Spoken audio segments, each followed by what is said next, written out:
एक शिक्षक से ग्राम पंचायत प्रधान बनने का सफ़र जो था वो कैसे शुरू किया आपने?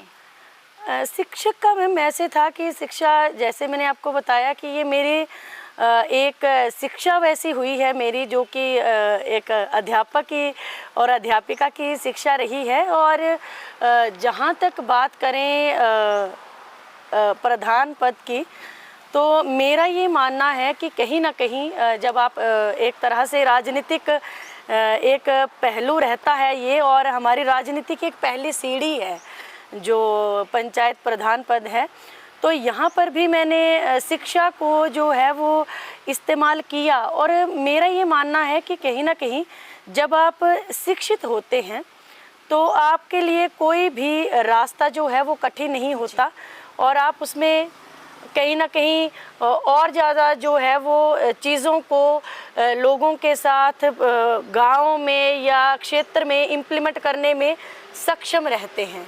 जी। तो मैम, पढ़ाने के दौरान ऐसा क्या देखा आपने या फिर महसूस किया जिससे आपका जो है वो मोड़ जन सेवा की ओर मुड़ गया?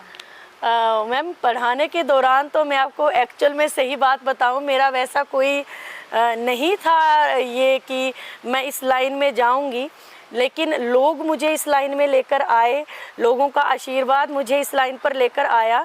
और मैं अगर आपको टू बी फ्रैंक कहूँ कि अगर मुझे लगता है कि अगर कोरोना नहीं आता तो शायद मैं आज इस प्रधान पद पर नहीं होती और अपनी सेवाएं शायद नहीं देकर आती इस, क्योंकि कहीं ना कहीं आप सभी लोग जानते हैं कि टेन्योर जो है वो प्रधान पद का एक्चुअल में अब समाप्त ही है। जी। तो इसमें आने का वही था कि लोगों का आशीर्वाद था, और ऐसा कोई पहले से कोई ऐसे राजनीतिक नहीं रहा। घर में भी हमारा जो माहौल रहा है वो भी मैंने कहा कि एजुकेशन से ही रिलेटेड रहा है।